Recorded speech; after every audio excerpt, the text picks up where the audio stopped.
नमस्कार, प्रिया बेसिक स्टिचिंगमध्ये आपल्या सगळ्यांचं मनापासून स्वागत। आजच्या या व्हिडिओमध्ये खूप सुंदर अशी ब्लाऊजची बॅकनेक डिझाइन बघणार आहोत बोटनेकमध्ये।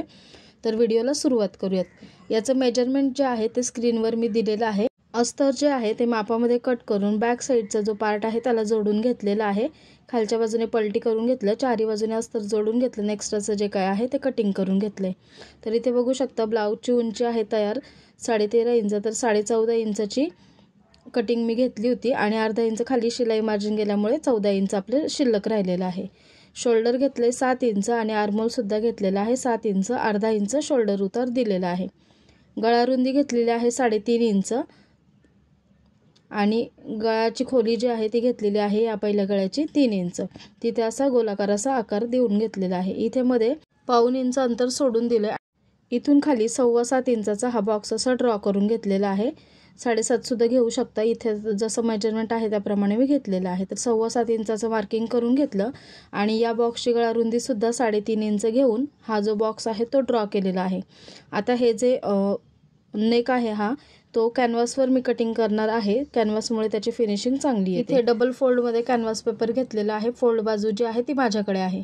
तर खालचा जो बॉक्स आहे आपला तो आहे 7.25 इंचाचा, तर तो बॉक्स इथे ड्रॉ करून घ्यायचा। तर इथे मी 1 इंच अंतर सोडून दिलेलं आहे कॅनव्हासवर खाली आणि मार्किंग करून घेतलं। त्याचं जे मार्किंग केलेलं आहे तिथून वरती मी 7.25 इंचावर एक मार्किंग करून घेतलं।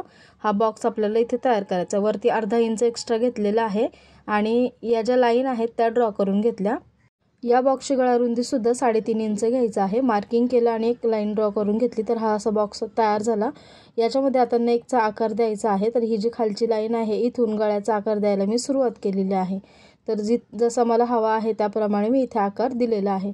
याचप्रमाणे तुम्ही कुठल्याही आकारामध्ये हा जो नेक आहे तो तयार करू शकता, तुम्हाला आवडेल तसा तयार करू शकता। तर इथे जो आकार आहे तो मी ड्रॉ करून घेतलेला आहे। बाहेरच्या बाजूने मी इथे 1 इंच अंतर सोडून दिलेलं आहे आणि मार्किंग करून घेतलं। तर हा जो बॉक्स आहे तो आपल्याला कटिंग करून घ्यायचा आहे। दुसऱ्या बाजूला हे पुसटचं मार्किंग दिसतं, तर त्याप्रमाणे इथे आकार जो आहे तो ड्रॉ करून घेतला। आता हा जो कॅनव्हास आहे तो आपल्याला एका अस्तरच्या फॅब्रिकवर स्टिक करून घ्यायचा आहे। इथे खाली एक अस्तरचं कापड घेतलेलं आहे, ते चारही बाजूने थोडं थोडं एक्स्ट्रा घेतलेलं आहे। तर त्या अशा प्रकारे चारही बाजूने फोल्ड करायचं आहे आणि त्याच्यावर स्टिच करून घ्यायचं आहे। हे झाल्यानंतर जर काही कापड एक्स्ट्राचं असेल तर ते कडेने कट करून घ्यायचं आहे। इथे आता ब्लाऊजचा बॅक पीस घेतलेला आहे, याच्यावर आता नेक आपल्याला अटॅच करायचा आहे। तर नेक जोडण्यासाठी ब्लाऊज पीसची जी सरळ बाजू आहे तिथे सेंटर पॉईंट मार्किंग करायचं आहे आणि जिथून खाली नेक आपण लावणार आहोत तिथे एक मार्किंग करून घ्यायचं आहे। सेंटरला सेंटर मॅच करून हा जो नेक आहे तो एकमेकांना अटॅच करून घ्यायचा आहे।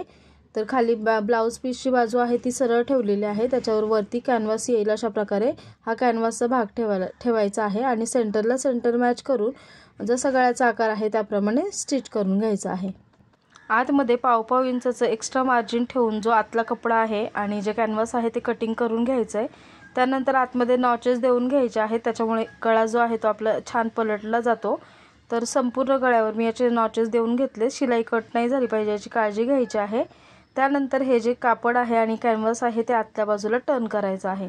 तर याच्यावर तुम्ही प्रेस सुद्धा करून घेऊ शकता। तर हे छान असं पलटी झालेलं आहे। हा जो वरचा गळ्याचा आकार आहे तो मी ड्रॉ करून घेतला आणि दुसऱ्या बाजूला सुद्धा प्रेस करून घेतला। तर जसा आकार आहे त्याप्रमाणे इथे पहिल्यांदा स्टिच करून घ्यायचं आहे आणि कटिंग करून घ्यायचं आहे अगदी शिलाईच्या कडेने।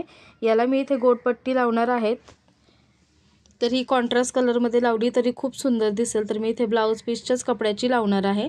तर एक 1.5 इंचाची पट्टी घेतलेली आहे, क्रॉस पट्टी, आणि ती संपूर्ण गळ्यावर पहिली लावून घेतली, त्याला नॉचेस देऊन घेतले।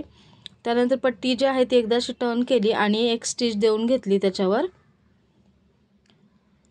अशा प्रकारे गोट केला तर गोट खूप छान येतो आणि एक्स्ट्राची जी पट्टी आहे ती कटिंग करून घेतली।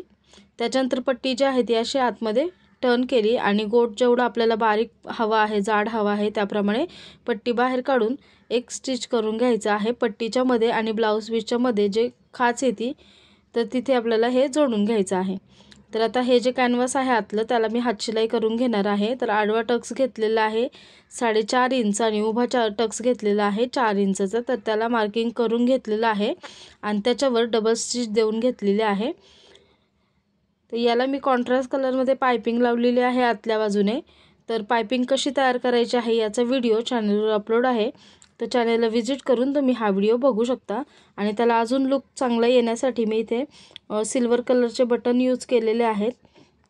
तर खूप सुंदर अशी ही ब्लाउज डिझाइन तयार झाली। तुम्हाला ही ब्लाउज डिझाइन कशी वाटली कमेंटमध्ये सांगा। आवडली तर लाईक करा आणि अशाच नवीन व्हिडिओ पाहण्यासाठी प्रिया बेसिक स्टिचिंग या चॅनलला सबस्क्राइब करून शेजारचं बेल बटन देखील प्रेस करा, म्हणजेच तुम्हाला येणाऱ्या माझ्या प्रत्येक व्हिडिओचं नोटिफिकेशन मिळेल आणि व्हिडिओ जे आहेत ते पाहता येतील। भेटूया पुन्हा एकदा अशा छानशा व्हिडिओमध्ये। धन्यवाद।